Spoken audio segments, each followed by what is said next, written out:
CM Pushkar Singh Dhami का बयान 2025 तक हर हाल में बनाएंगे प्रदेश को भ्रष्टाचार मुक्त। ऐप लॉन्च होने के बाद 5000 से ज्यादा शिकायतें हुई दर्ज।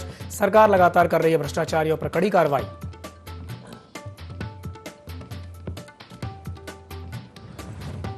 मुख्यमंत्री धामी की अध्यक्षता में हुई राज्य स्तरीय उद्योग मित्र समिति की बैठक। राज्य में इन्वेस्टर्स फ्रेंडली माहौल तैयार करने में जुटी सरकार। व्यापारियों के सुझावों पर भी हो रहा अमल।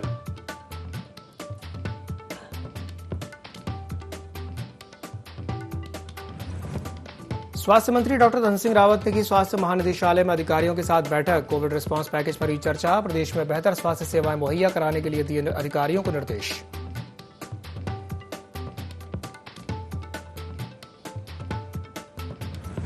मंकी पॉक्स की रोकथाम के लिए राज्य सरकार ने कसी कमर। एडवाइजरी की जारी। सभी जिलाधिकारियों और सीएमओ को अलर्ट रहने के दिए निर्देश।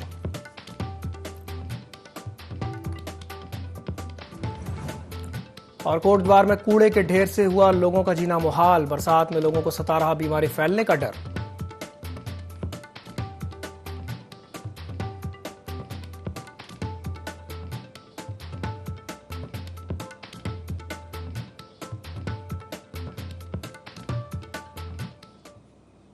नमस्कार, देवभूमि लाइव में आप सभी का स्वागत है। मैं हूं आपके साथ दिव्यांशु जोशी। उत्तराखंड के सीएम पुष्कर सिंह धामी की अध्यक्षता में राज्य स्तरीय उद्योग मित्र समिति की एक बैठक हुई।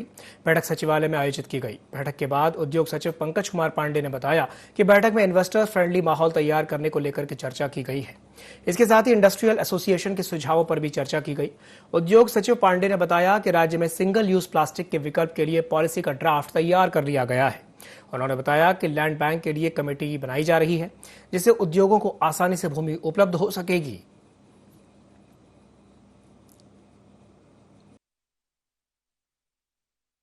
राज्य सरकार के अलग अलग विभाग हैं, उनके पास जो भी जमीनें हैं जो वो वर्तमान में इस्तेमाल नहीं कर रहे हैं और उनको हम किसी पर्पज के लिए अलॉट कर सकते हैं, तो वो सारी चीजों को हम मिलाकर लैंड बैंक करेंगे। और कंसर्न डिपार्टमेंट से जो लिंक्ड इंडस्ट्रीज हैं, जैसे मान लीजिए अगर स्वास्थ्य विभाग की जमीन है तो अगर कोई हॉस्पिटल आना चाहता है या हेल्थ से जुड़ी हुई कोई चीज आना चाहती है तो हम कोशिश करेंगे कि वो उनकी जमीन में लग जाए। सिमिलरली कई और लोकेशंस हैं जहां पे हम कर रहे हैं। काशीपुर में एक है हमारे पास नेपा फार्म, जिसपे हम काम कर रहे हैं। तो बहुत सारे हैं जो बड़े हमारे पास इंडस्ट्रियल प्लॉट्स हैं, बड़े लैंड पार्सल हैं, उनको हम कन्वर्ट कर रहे हैं जो इंडस्ट्रियलाइजेशन के लिए हम लोग इस्तेमाल करें। उत्तराखंड के स्वास्थ्य मंत्री डॉक्टर धन सिंह रावत ने स्वास्थ्य महानिदेशालय में एएचएनएम के कार्य अधिकारियों के साथ एक बैठक की, जिसमें कोविड रिस्पांस पैकेज को लेकर की चर्चा की गई। डॉक्टर धन सिंह रावत ने बताया कि बैठक में 7 जिलों में 23 करोड़ रुपए के क्रिटिकल केयर ब्लॉक बनाने की समीक्षा भी की गई। उन्होंने बताया कि राज्य के पहाड़ी जनपदों में उपजिला और जिला चिकित्सालय को अलग से अतिरिक्त बेड उपलब्ध कराए जाएंगे, ताकि मरीजों को देहरादून रेफर न करना पड़े। डॉक्टर धन सिंह रावत ने कहा कि स्वास्थ्य के क्षेत्र में मरीजों को बेहतर सुविधाएं उपलब्ध कराने के प्रयास किए जा रहे हैं।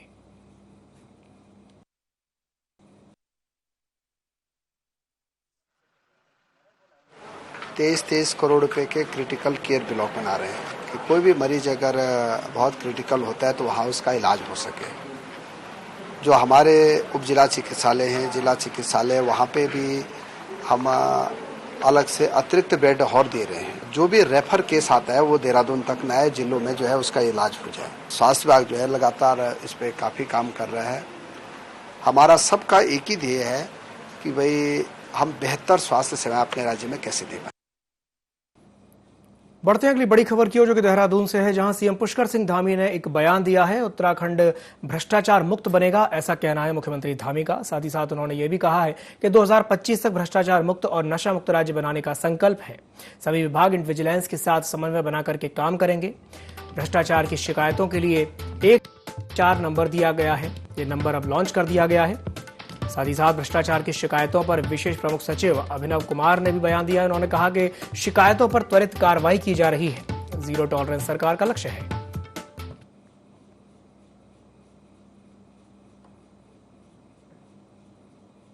जारी किया था और तब से लेकर बहुत सारी जगह पर इस पर कार्रवाइयां हुई हैं और ये हमारा उत्तराखंड को भ्रष्टाचार मुक्त उत्तराखंड, पारदर्शी व्यवस्था यहाँ पर बनाने के लिए, पारदर्शी व्यवस्था को लागू करने के लिए, जन जन की सुविधा के लिए उत्तराखंड को देवभूमि के स्वरूप में पुनः रूप से उसको बनाने के लिए जो हमने नंबर जारी किया था, उस पर अभी तक 5000 से ज़्यादा लोगों ने अपनी बात करी है, अपनी शिकायत दर्ज करवाई है।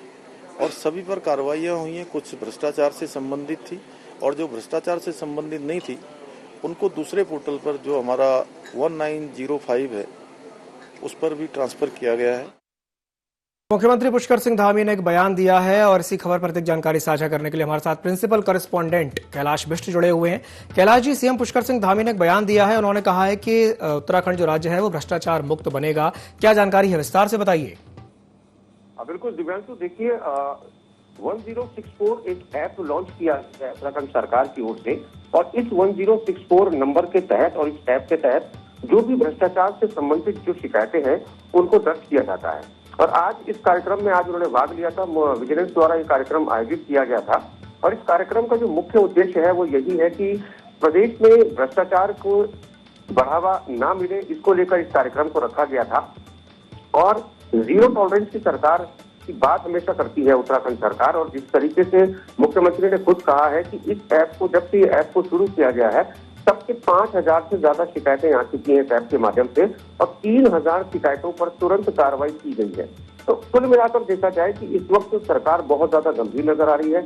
मुख्यमंत्री के जो प्रमुख जो सचिव हैं अभिनव कुमार, उनका भी साफ तौर पर यह कहना है कि जिस तरीके से सरकार यहाँ पर निर्देशित कर रही है उसी तरीके से उनका जो कार्य है वो यही है कि सरकार द्वारा जो समस्याओं, सरकार के पास जो समस्याएं आती हैं उन समस्याओं को त्वरित तौर पर देखा जा रहा है।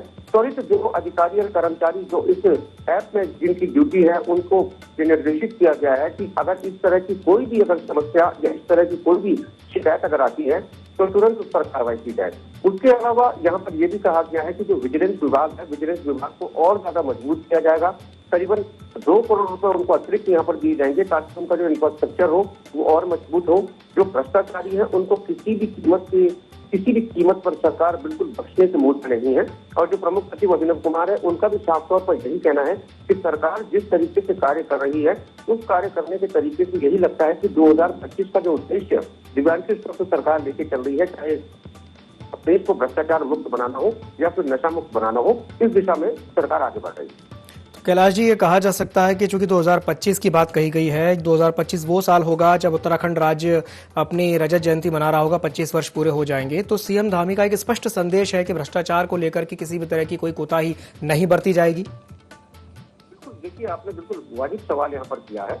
2025 में सिल्वर जुबली मनाएगा राज्य, 25 वर्ष पूरे हो जाएंगे और जाहिर तौर पर जो भी यहाँ पर मुख्यमंत्री होता है उस मुख्यमंत्री के लिए बहुत ही गौरव का वो पल होगा सिल्वर जुबली जब प्रदेश मनाएगा। और मुख्यमंत्री क्योंकि इस वक्त पुष्कर सिंह धामी है, निर्वाचित सरकार में वो मुख्यमंत्री है, तो जाहिर तौर पर इस वक्त जो केंद्र है, केंद्र द्वारा भी उनको पूरी छूट है कि आप राज्य के विकास के लिए आप जिस हद तक आप विकास कर सकते हैं आप कीजिए। और निसंदेह इसमें कोई दो राय नहीं कि जिस तर्ज पर इस वक्त मुख्यमंत्री काम कर रहे हैं, क्योंकि सबसे बड़ी बात यह है कि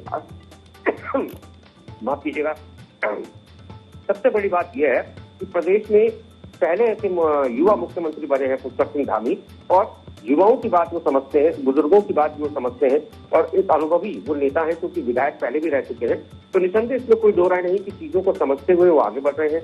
जिस तरीके से सामंजस्य की बात की जाए दिव्यांशी, पूरे कैबिनेट के नेताओं के साथ, पूरे कैबिनेट के मंत्रियों के साथ उनका अच्छा तालमेल है, अच्छा सामंजस्य है, जिसके चलते न सिर्फ मुख्यमंत्री बल्कि उनकी पूरी कैबिनेट और मुख्यमंत्री के जो विशेष जो सलाहकार है जिसमें अभिनव कुमार जैसे आईपीएस अधिकारी मौजूद है, वो तमाम लोग ऐसे हैं कि इस वक्त मुख्यमंत्री को इस तरीके से सलाह दी जाती है कि जो विकास का जो पहिया जो रुकता रहा था वो विकास का पहिया ना रुके, इसके लिए प्रदेश आगे अग्रसर लगातार यहाँ पर प्रगति करता रहे, इस दिशा में सरकार आगे बढ़ रही है। और जिस तरीके से हमने देखा कि समय समय पर जो मुख्यमंत्री हैं, मुख्यमंत्री दिल्ली दौरा करते रहते हैं, दिल्ली में प्रधानमंत्री से भी वो बीते दिनों 3 दिन का प्रवास उनका था, फिर वो कल भी दिल्ली रहे थे।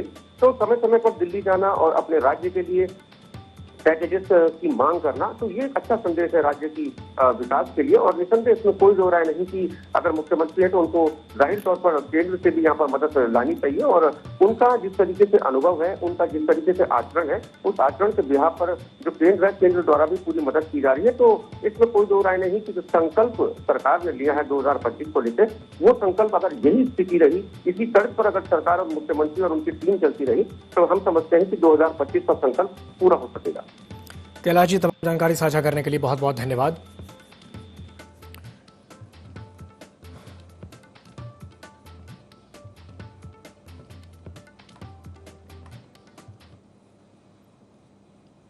उत्तराखंड के कृषि मंत्री गणेश जोशी इन दिनों यूरोपियन देशों के भ्रमण पर हैं। आपको बता दें कि बीते दिन कृषि मंत्री गणेश जोशी जैविक खेती के अध्ययन के लिए स्विट्जरलैंड पहुंचे, जहां उन्होंने FIBL का भ्रमण किया।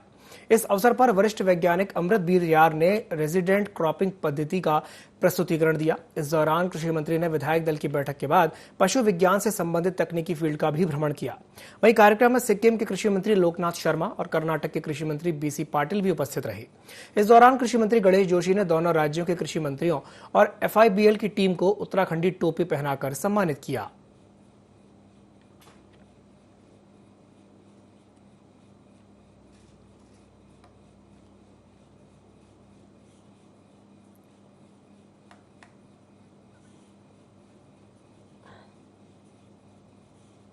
उत्तराखंड बीजेपी के नवनियुक्त प्रदेश अध्यक्ष महेंद्र भट्ट ने देहरादून में घंटाघर स्थित भीमराव अंबेडकर की प्रतिमा पर माल्यार्पण किया। इस मौके पर उन्होंने राज्य आंदोलन के शहीदों को नमन किया। महेंद्र भट्ट ने कहा कि राज्य आंदोलन के दौरान उन्हें भी जेल की यात्रा करनी पड़ी थी और 5 दिन वो भी जेल में रहे थे। आजादी के अमृत महोत्सव के दौरान सभी महापुरुषों को याद करना हम सभी की नैतिक जिम्मेदारी है। उत्तराखंड वीर भूमि में स्वतंत्रता दिवस के दिन हर घर में तिरंगा हो, यही मेरी इच्छा है।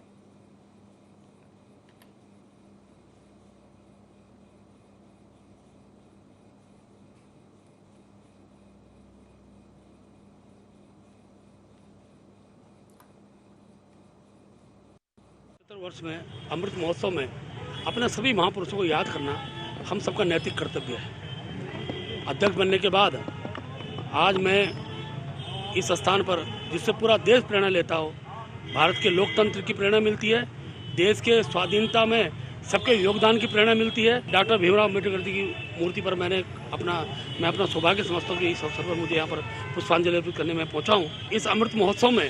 और मैंने सभी नागरिकों से निवेदन किया है, हर घर में तिरंगा दिखना चाहिए। एक प्रकार से राष्ट्रभक्ति का भाव देना है। हमारा जो अमृत महोत्सव का 15 अगस्त है वो इस रूप में दिखना चाहिए कि हाँ, भारत एक। उधम सिंह नगर के जिलाधिकारी युगल किशोर पंत ने जसपुर तहसील और SDM कार्यालय का औचक निरीक्षण किया। साथ ही तहसील कर्मचारियों की एक बैठक भी ली। मीडिया से बातचीत में उन्होंने बताया कि तहसील कार्यालय में अनियमितता और कर्मचारियों के समय से पहले कार्यालय से जाने की सूचना उन्हें मिल रही थी, जिसके चलते ये निरीक्षण किया गया। इस दौरान पटवारियों पर अतिरिक्त काम के बोझ की बात भी सामने आई। जिलाधिकारी ने समस्या का जल्द ही समाधान निकालने का आश्वासन दिया है। साथ ही जिन बच्चों की भर्ती परीक्षा के लिए परीक्षा के प्रमाण पत्र नहीं बन पाए हैं, उन्हें भी जल्द ही बनवाने की बात कही।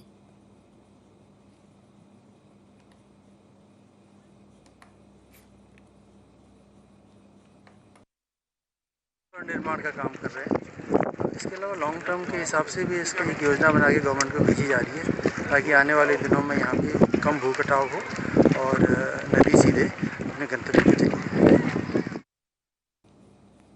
कांग्रेस खेमे में एक बार फिर से आपसी कलह की खबरें सामने आई हैं। कांग्रेस सेवा दल के प्रदेश अध्यक्ष राजेश रस्तोगी ने पार्टी के बड़े नेताओं पर गंभीर आरोप लगाए हैं। रिश्वत लेकर अपने करीबियों को टिकट देने के आरोप लगाए हैं और कहा कि उनका टिकट काटा गया। इसी के चलते परिणाम भी भुगत रहे हैं। राजेश रस्तोगी ने अगला चुनाव लड़ने से साफ इंकार कर दिया है।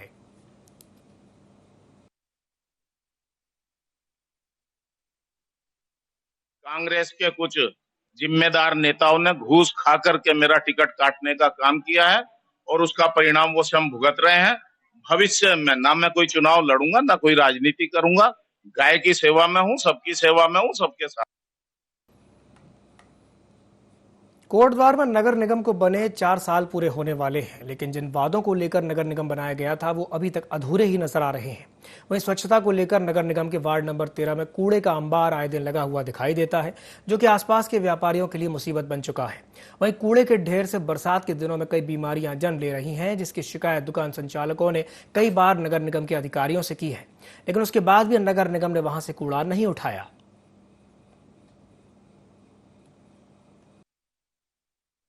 नगर निगम में हमने लगातार इस कूड़े के बारे में शिकायत कर चुके हैं, लेकिन इनके जितने अधिकारी थे ऊपर से नीचे तक सबको व्यक्तिगत रूप से बोला गया, ऑफिस में जाके बोला गया है, लेकिन इनकी तरफ से कोई सुनाई नहीं की गई। इन्होंने एक बार सफाई की थी, इनके सम्मुख हमने एक बात रखी थी कि इसको महीने में केवल 3 बार इसकी सफाई कर दी जाए, इसमें इतनी गंदगी नहीं होगी। लेकिन आप देख रहे हो कि कितनी भयंकर यहाँ पे बदबू चल रही, कितनी गंदगी हो रखी है और यहाँ पर शाम को इतनी भीड़ रहती है कि मतलब लोगों को खड़ा होना यहाँ पे दुश्वार हो चुका है। नंबर 13 में हमारा एक प्लॉट खाली पड़ा हुआ है कहीं किसी का, और उसमें स्थानीय लोग या कूड़ा डालता है, तो पिछले बार हम लोगों ने वहाँ सफाई की थी, बल्कि जेसीबी से सफाई की थी, बल्क में कूड़ा था, तो लगातार हम सफाई करते रहेंगे। मेरा गुजारिश है आपके चैनल के माध्यम से, ताकि लोग वहाँ कूड़ा ना डालें, क्योंकि यहाँ लोग अपना कूड़ा वाहन में दें और नालियों में न डालें और इस तरह से न डालें। देश में मंकी पॉक्स के मामले सामने आने के बाद केंद्र सरकार ने सभी राज्यों के लिए अलर्ट जारी कर दिया है। राज्यों को मंकी पॉक्स के संबंध में जरूरी गाइडलाइंस भी जारी कर दी गई हैं, जिनमें मंकी पॉक्स को लेकर तैयारी करने के निर्देश दिए गए हैं। उत्तराखंड में भी स्वास्थ्य विभाग ने राज्य में अलर्ट जारी कर दिया है। साथ ही एक एडवाइजरी भी जारी की गई है। सभी जिलाधिकारियों और सीएमओ को तैयार रहने के लिए कहा गया है। इसे लेकर स्वास्थ्य महानिदेशक शैलजा भट्ट ने बताया कि अभी राज्य में मंकी पॉक्स का कोई भी मामला सामने नहीं आया है। स्वास्थ्य विभाग ने एहतियातन तौर पर जन जागरूकता अभियान शुरू कर दिया है। मंकी पॉक्स के लिए आज भी एक गाइडलाइन जारी हुई है हमारे यहाँ पर, और सभी को बार बार ये चेतावनी दे दी गई है। हमारे यहाँ पर सर्विलेंस का काम IDSP की टीम करती है। सभी जिलों को ये निर्देश दिए गए हैं कि IDSP की टीम इसकी सर्विलेंस का कार्य करेगी। कोई भी संदिग्ध रोगी अगर आता है तो उसको हम हॉस्पिटलाइज करेंगे, आइसोलेशन में रखेंगे और उसका सैंपल भेजेंगे। अगर सैंपल पॉजिटिव आता है तो उसको आइसोलेशन में रखेंगे। ये बात की सारी जानकारी हमारे CMO स्तर पर है और CMO के द्वारा अपने फील्ड वर्कर्स को भी है। अभी हमारे उत्तराखंड में कोई केस आया नहीं है। तिलपाड़ा घनसाली मोटर मार्ग मयाली से आगे आश्रम में पहाड़ी से भूस्खलन होने के कारण बंद हो गया है, जिससे घनसाली, चिरबटिया, त्यूखर आने जाने के लिए सड़क पूरी तरह से बंद हो चुकी है। लोक निर्माण विभाग को सूचना दे दी गई है, जिसके बाद सड़क खोलने के लिए JCB मशीन भेजी गई। जानकारी के मुताबिक 1 महीने पहले ही बुरांस कांठा में पुल बनकर के तैयार हुआ था, लेकिन लगातार बारिश के कारण एक बार फिर से मयाली आश्रम में सड़क बंद हो चुकी है। अब लोग मयाली जखोली मोटर मार्ग का उपयोग कर सकते हैं।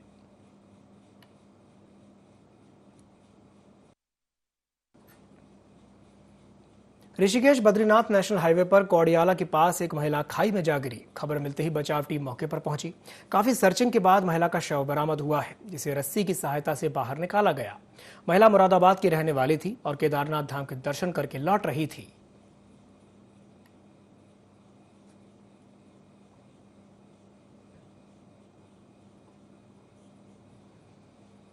उत्तराखंड में पहाड़ी इलाकों में जमकर बारिश हुई, जिसका असर मैदानी क्षेत्रों में भी देखने को मिल रहा है। उधम सिंह नगर का बासपुर पूरी तरह से जलमग्न हो गया है।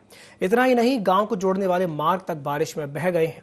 बारिश के कहर से नैनीताल हाईवे भी जलमग्न हो गया, जिसका खामियाजा लोगों को भुगतना पड़ा।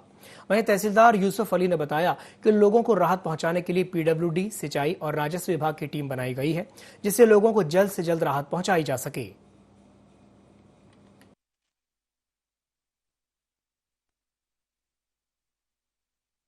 ये पानी जितना भी आ रहा है सब पहाड़ से आ रहा है और पूरे गांव को बहा चुका है पानी। इसमें प्रशासन को भी हमने काफ़ी बार कह चुके हैं इस पानी का कोई बंदोबस्त किया जाए, लेकिन अभी तक हमारी कोई सुनवाई नहीं हो रही। इस पानी को जितने जल्द से जल्दी हो सके बौर जलाशय में डाला जाए, क्योंकि अभी इस समय कम से कम 40 घर ऐसे हैं जिनका रास्ता बंद हो चुका है और वो घर के अंदर ही बंद हैं अपने। इस समस्या को देखते हुए इसकी कोई उचित कार्रवाई करें। जो पहाड़ में बरसात होती है तो उसका पानी जो है शहर में और ग्रामों में जो है भर जाता है।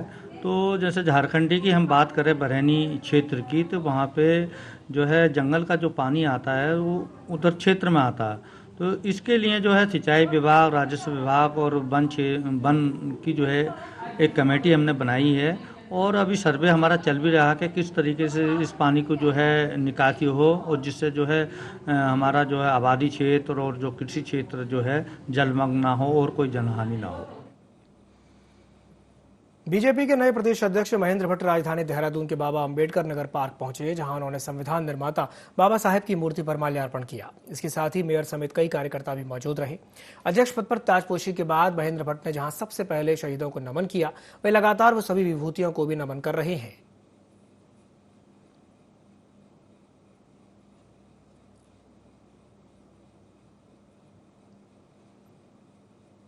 देहरादून में डेंगू ने चिंता बढ़ा दी है। एक निजी स्कूल के शिक्षक में डेंगू की पुष्टि की गई है। आपको बता दें कि कोरोना संक्रमण के बढ़ते मामलों के बीच डेंगू बुखार की दस्तक ने स्वास्थ्य विभाग की चिंता बढ़ा दी है। वहीं स्वास्थ्य महकमे ने डेंगू को लेकर जागरूकता अभियान में तेजी लाने की बात कही है। वहीं देहरादून मेडिकल कॉलेज के चिकित्सा अधीक्षक डॉक्टर KC पंत ने कहा कि लोगों को एहतियात बरतनी चाहिए, पानी का जमाव ना होने दें। यदि किसी को बुखार के लक्षण है तो तुरंत अपनी जांच करवाएं।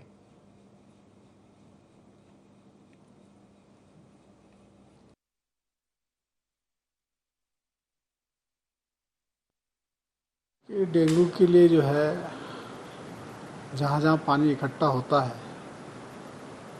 साफ पानी में डेंगू जो है पाया जाता है और कूलर हो, गिलास में हो, कटोरी में हो, जहाँ साफ पानी होगा वहीं डेंगू का लार्वा पनपेगा।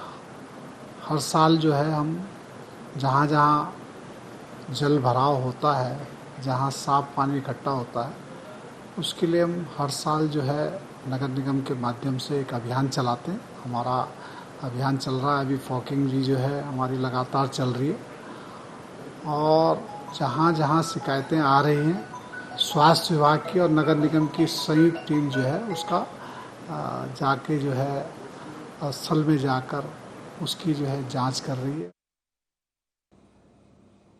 मसूरी में नारी शक्ति मंच द्वारा श्री राधा कृष्ण मंदिर सभागार में तीज कार्यक्रम आयोजित किया गया। कार्यक्रम में मुख्यमंत्री पुष्कर सिंह धामी और पत्नी गीता धामी और कैबिनेट मंत्री गणेश जोशी की पत्नी निर्मला जोशी ने शिरकत की। कार्यक्रम में मुख्यमंत्री पुष्कर सिंह धामी की धर्मपत्नी गीता धामी और कैबिनेट मंत्री गणेश जोशी की धर्मपत्नी निर्मला जोशी ने महिलाओं के साथ नृत्य किया। इस मौके पर विभिन्न प्रतियोगिताओं का आयोजन भी किया गया। साथ ही पुरस्कार वितरण कार्यक्रम में मुख्य अतिथि के द्वारा विजेताओं को पुरस्कार भी दिए गए।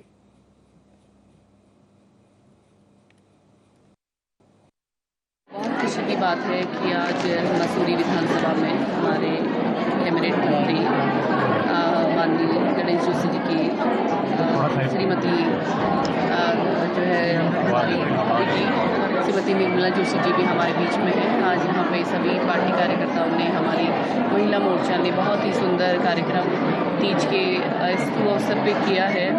मैं पूरे प्रदेशवासियों को, हमारी बहनों को, मातृशक्ति को, हमारे भाइयों को, सभी को मैं इसकी जो है बहुत बहुत शुभकामनाएं देती हूँ, बहुत बहुत बधाई देती हूँ।